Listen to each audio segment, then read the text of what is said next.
Hey everybody, welcome into the Delmarva Sports Insider, the only live and local show dedicated to giving you all things local sports.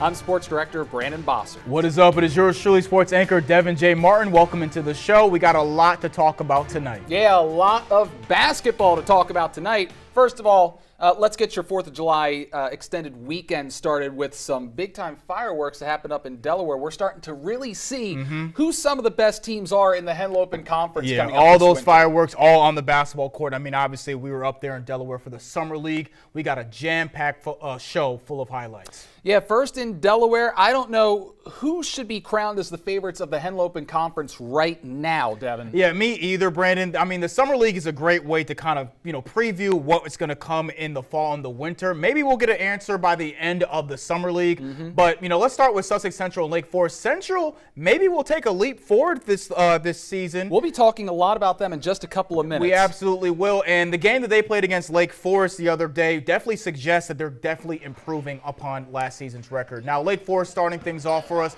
The pass down low, and the Spartans go baseline for the bucket. And then on the other end, the Golden Knights will get a bucket of their own. But 3, Brandon, is greater than 2. Sure is. He laces that J right there, and the Golden Knights would keep it rolling. Pass down low for the big man, finishes strong with a 2-hand jam. The Spartans would continue to struggle in this contest on offense. Central gets the steal right there. He throws it to another guy, who throws it to another guy, who hits a fast break 3. It's good. Central doing it all in this game. Yeah, Lake had trouble trying to get anything going as they were held to just 8 points in the whole first half. The Golden Knights not be denied in this one as they take a final score of 51-30. And I just want to add a little note. Can we please get some rosters next week? Yeah, I mean, we need because we need to know who's scoring these buckets up there in Kent County. It's great to watch all these guys out there playing basketball. I want some names next week. We caught up with the Golden Knights head coach after this game. Here's what he had to say about his team's performance going up against Lake Forest. We don't really judge this off of wins and losses. Our program is based off of just seeing how much we can get better each day. We only see us. We building off a 10-10 season last year, so this year we're looking for bigger and better things. We just want to prepare men. We want the guys to be able to be more accountable this season from a coach's standpoint and from a player standpoint, and install a little bit more discipline, and also understand that the way you play here is also a direct reflection of what you do in life. Now over to Polytech and Caesar Rodney. The Riders looking to get things going, but get their pockets picked right here as the Panthers get the steal and the lay-in.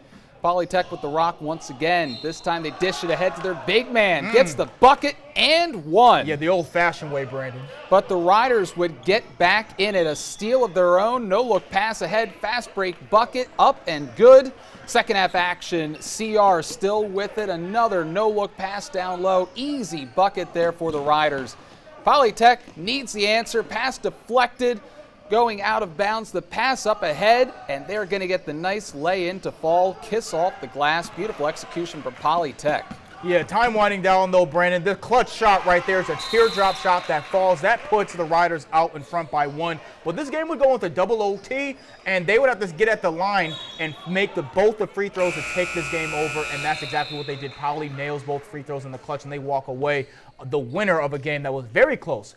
47-46. That's real clutch basket and play right there, Brandon. Yeah, and these are going to be 2 very interesting teams moving forward, Caesar Rodney and Polytech. Yeah, standing by now with more is Cole Howard with more highlights from up in Delaware. Cole, go ahead and take it away. Thank you, guys. We saw some other close games last night or the other night in Dover, so let's go ahead and jump into it. Sussex Tech taking on, they're going to execute the perfect inbound play right here. That's beautiful right there.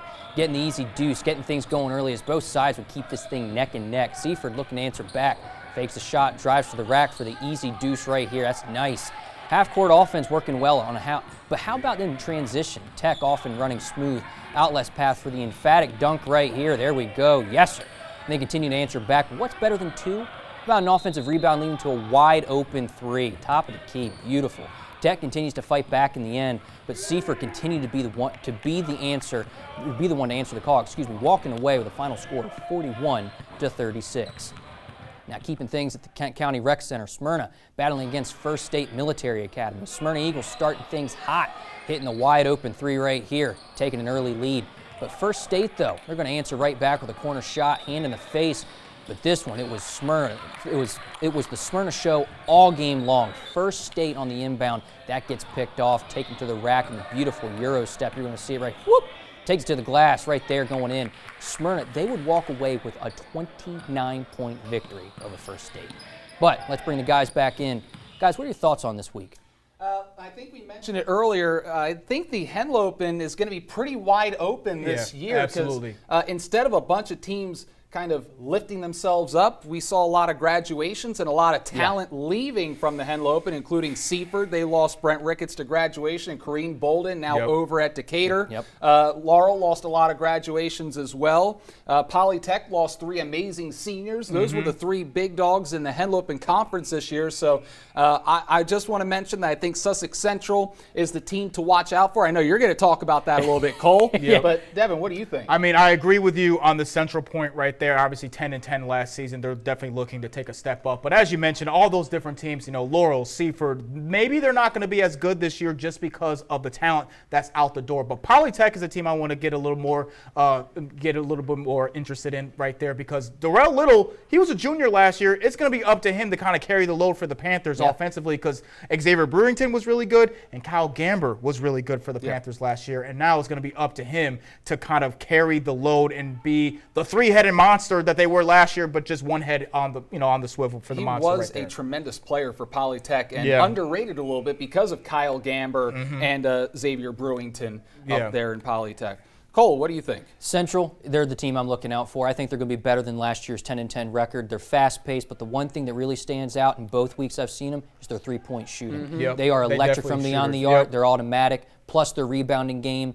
They out-rebounded Lake Forest, and it was a ridiculous performance. They have that size on the inside. McBride Allen is a big player for them. He's going to be a senior this year. He actually got a lot of rebounds last year. Now, another year stronger and bigger. I think he's going to be able to dominate even more down low. 100%. We all agree on Central. Thank you so much, Cole, for all those highlights. We'll see him next week once again. All right, now let's talk about today's After the Whistle. We've got a special and accomplished athlete this week. Yeah, that's right, Brandon. We sure do. Let me paint you a quick picture. Imagine playing a sport since you were in elementary school, right? And you stuck through it through middle school, playing on your middle school teams, and then getting to high school and learning that there just wasn't enough players to even field a team. So all you did was play during the off season, but you never played officially for any varsity or JV sports. But then you transfer to a new school your senior year, you finally get your shot to play the sport that you've been playing since you were a kid. And then you take the whole state by storm. You take the whole state by storm. It's a great story. Yeah, that's the story of this week's athlete in After the Whistle.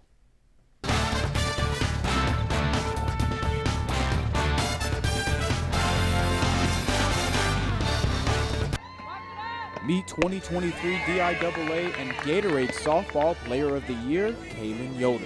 She tore it up on the circle for Delmarva Christian for her senior year, striking out 316 batters while also batting .517 with 5 home runs and 19 RBIs. She did all of this in her first year playing varsity softball. I got to play in middle school, and then when I got to high school, they didn't have enough for a team. So they decided to do girls soccer. So I just had been working on softball in the off season until it was time for travel. So I didn't get to play in the spring. I would go out and watch all my other teammates that went to public schools, and obviously I was envious of the opportunities they were getting, but I was just working. And that hard work paid off, earning her Player of the Year awards, plus earning a scholarship to Liberty University to play for the Lady Flames.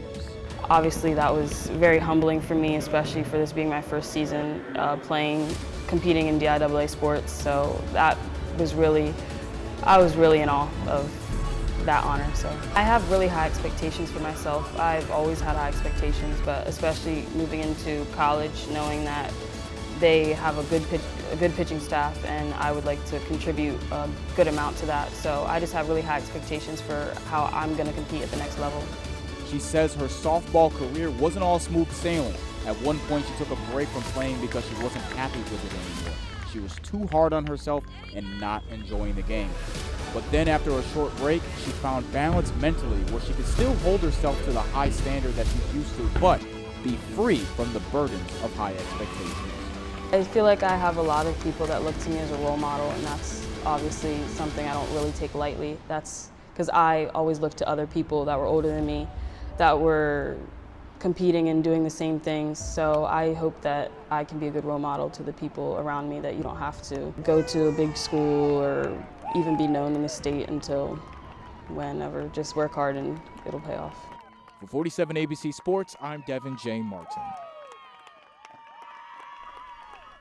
Yeah, Brandon, you were just saying that we actually saw her in middle school as an 8th grader. She Yep. had immense talent back then. She was also playing basketball and volleyball also at the same time, as as well as being the best softball player in the state, or one of them, before she had transferred over to Delmarva Christian. Yeah, she was a fantastic athlete this year. From the very first game against Woodbridge, we noticed this girl is amazing. Absolutely. on the the mound. the Gatorade Player of the Year for the state of Delaware. It doesn't get any higher than that, and obviously the DIAA player as well. All right, fantastic story, Devin. That'll do it for the A block. We're calling our first time out. When we return, we're going to shift things over to Maryland. Did Pocomoke have the firepower to match up with Bennett? More summer hoops coming up next on Delmarva Sports Insider. I'm state champion, Yamir Knight, and you're watching Delmarva Sports Insider.